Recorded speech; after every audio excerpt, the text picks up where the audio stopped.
Moving on to Dreamtime at the G, which is going to be this Saturday night at the MCG. Obviously, Essendon is coming off the back of 2 straight wins after what was a horrendous start to the season where they fell to 2-6 with that dismal loss to Carlton in round 8. They've gone and beaten Geelong by 34 points, and then they went up to Spotless Stadium and beat GWS by 35. So the main difference has been they actually look like they want to win, and they're actually trying. It's amazing when you just look at the amount of pressure they put on around the ball, and they all look like they're playing with some pride for their jumper, how much of a difference it makes. I take more out of this game against GWS than the one against Geelong because it's the game. The Geelong one, that was the pinnacle of their season. Well, they should have, because after that Carlton loss, they better have been fired up. But this one, on the road to At GWS, Spotless. that's the one that you take a lot out of. And their forward structure seems to Bagley's have improved gone now. forward. And with McKernan up forward as well. James Stewart. And did Hurley didn't play, Hurley's did he? Hurley's still not there. Without No Hurley Danaher. and Danaher. Yeah. And they're doing this. They're showing that they've improved. Yep. Maybe it all goes back down to Mark Neal, huh? Yeah, it might be a bit harsh, but there is a direct correlation with Mark Neal being fired and them getting better. But it's also their trio of midfielders in Heppel, Merritt and Zaharakis have really stood up over the last 2 weeks. We potted them a lot and they've stood up. Heppel had 28 touches and 12 clearances. Merritt and Zaharakis were both great.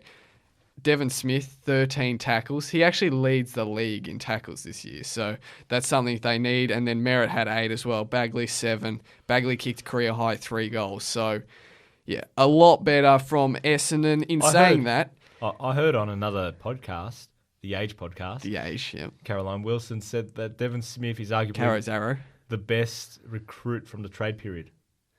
Oh, I wouldn't go as far as to say that. But who isn't? I don't know. Yeah, now I put you on the spot. When I think about it, I can't think of it right at the top of off my head. But I feel like he's just been inconsistent. But maybe he's found some form as of late. Now that Essendon's also firing a bit more. He's clearly been the best of their 3 recruits. Oh, definitely the best of their 3 recruits. But I don't know if he'd be the best recruit. Well, the only other ones that you would consider is Gary Ablett and Bryce Gibbs. Yeah, Bryce Gibbs is up there. Yeah. But I think Devon Smith may have done a bit better than Bryce Gibbs. Yeah, he'd certainly be top 2 or 3 in terms of the impact he's had on his new club. In saying that, GWS were only down 5 at 3/4 time, so it was the Bombers piled on 6-1 in that last quarter, and 35 looks pretty comfortable, but it actually wasn't that close. Richmond, what did you make of them? I was at that game, and they're a lot of turnovers, which we haven't seen with Richmond, but they had a lot of players out. Yeah. Grimes was a late exclusion. Castagna was out. I think he will be back in this week. I saw him after the game, actually walking out the Ponsford stand. Yeah. Nothing wrong with him. Yeah. Just taking photos with people. There was Rewalt, obviously, after that. Rewalt, the concussion. He should play. Hooley as well. Yeah. I think Presti is a big loss in that midfield. He hasn't been there human meatball last few weeks, and he's a big loss because they need that rotation there. Yeah. But how good is Josh Caddy? 6 goals. He's in the top 5 for the Coleman medal. Yeah. It's an indictment on Geelong how they kept using him in the midfield, because this is clearly what he's made to do. He doesn't have the stamina for the midfield time, but he can go in there, but he's a forward. Yeah. He did incredibly well. Cochin obviously had 32 touches as well. Dusty was all right, 26 and 2. Yeah, he got better as the game progressed. Yep, and then Butler and Vlosten both kicked 3 as well. Which even Callum Moore had a good game. Yeah. His third game ever, and his better first than game Darcy. For the season.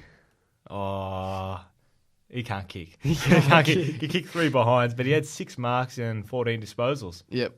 All right, so there's obviously no Danaher. They won't have Danaher for this game. Hurley is questionable. So I'd say it's 50-50 on Hurley playing or not. They'd probably be hoping, Essendon would be hoping he would be playing.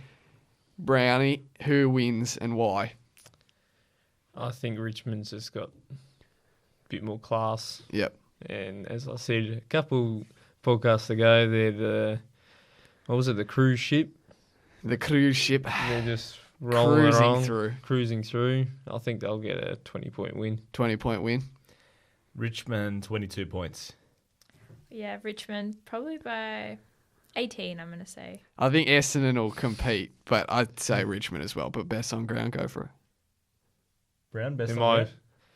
I'd have to go Dusty. He's in the past 3 games, he's polled votes in the Brownlow, so You've got the Brownlow votes, dude. well, that's what it. How do you He has have? collected 7 Brownlow votes in the past 3 games. That's what it says. That's Against good to Essendon. know. Against Essendon. Okay. Against Essendon, I that's thought what you I'm meant saying. his last 3 Oh, games. no, You no. knew the I Brownlow don't know. votes. No, I don't know what that is. How does that work? I'm Best going on ground. Caddy. Yeah, Caddy. I'm going Koch. Cochin. Jaden Short, come on. Give it the shorty. Nah, I'll probably go Dusty. He's made for the big stage, so I think he'll have a big game.